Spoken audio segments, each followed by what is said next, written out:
Salve a tutti e benvenuti in un nuovo video. Io sono Efrem e questo è Garage 19. Motore Ford 1400 TDCi Duratorque. Andiamo a vedere come sostituire il liquido refrigerante, quindi scarico-carico, e ovviamente spurgo finale dell'intero circuito di raffreddamento. Questa operazione va effettuata circa ogni 3 anni se l'impianto di raffreddamento è tutto a posto, oppure se andiamo a sostituire qualche pezzo del circuito stesso, ad esempio il termostato, qualche manicotto perché vediamo qualche perdita, radiatore, scambiatore di calore o, come nel nostro caso, pompa dell'acqua, perché siamo andati ad effettuare la distribuzione che vedrete in un prossimo video e quindi c'è stato bisogno di scaricare il liquido e successivamente caricare l'impianto di un liquido nuovo effettuando lo spurgo. Ad ogni modo iniziamo subito, ma prima come sempre like, iscriviti al canale e attiva la campanellina per non perdere l'uscita di altri nuovi video.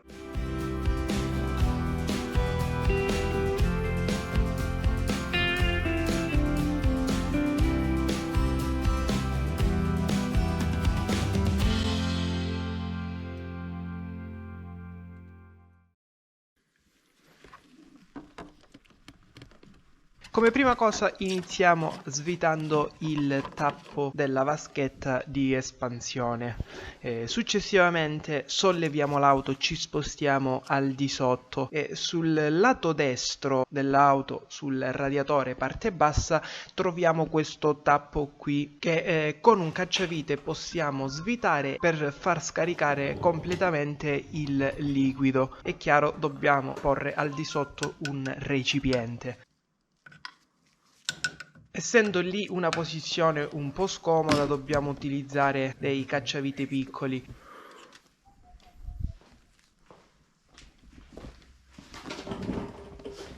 Oppure è molto comodo, ad esempio ci sono dei cacciaviti ad L ancora più stretti che ci facilitano l'operazione.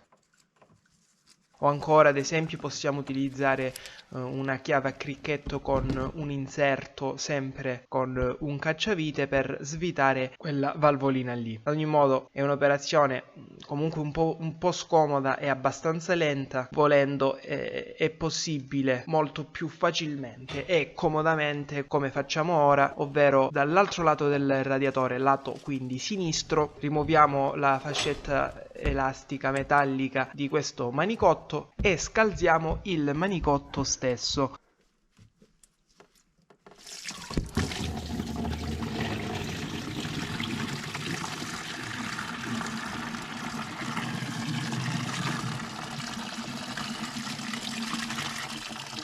Fatto scaricare l'impianto, quindi attendiamo che non esca più liquido e allora possiamo riposizionare il manicotto e riagganciare la fascetta metallica. Ed ecco che abbiamo scaricato il liquido. Ora siamo pronti a riempire nuovamente il circuito. Innanzitutto è chiaro, prima prepariamo il liquido. In questo caso utilizziamo un liquido rosso concentrato e lo diluiamo al 50% con acqua distillata. Una volta pronto il liquido, procediamo a riempire l'impianto effettuando lo spurgo. Come si fa? Innanzitutto dobbiamo svitare il tappo presente questa volta sempre sul lato destro del radiatore, ma chiaramente sulla parte alta, e lo svitiamo sempre con un cacciavite a taglio. Quella è la nostra valvolina di sfiato. E allora iniziamo a riempire la vaschetta di espansione. È chiaro, il liquido scenderà, riempirà il radiatore e ne inseriamo finché non vediamo fuoriuscire dalla valvola di sfiato posta sul radiatore liquido. Nel momento in cui vediamo fuoriuscire il liquido da lì, possiamo chiudere quella valvolina lì, riavvitando il bullone. Successivamente, se non abbiamo raggiunto il livello massimo segnato sulla vaschetta di espansione, aggiungiamo un altro po' di liquido finché appunto questo non si trovi al livello massimo. Ed ecco che, sempre con il tappo della vaschetta aperto, procediamo ad accendere l'auto. Avviamo quindi il motore e lo facciamo girare a circa 3000 giri per 2 minuti. Durante questa procedura quasi sicuramente il livello scenderà e allora ne aggiungiamo. Lo dobbiamo mantenere sempre al livello massimo segnato sulla vaschetta. Passati i 2 minuti possiamo spegnere l'auto, controllare il livello, questo ripeto deve essere fino al livello massimo nella vaschetta e allora se necessario ne aggiungiamo e così possiamo chiudere il tappo del serbatoio di espansione. Fatto ciò riaccendiamo l'auto, facciamo girare il motore per altri 2 minuti a 3000 giri e abbiamo concluso.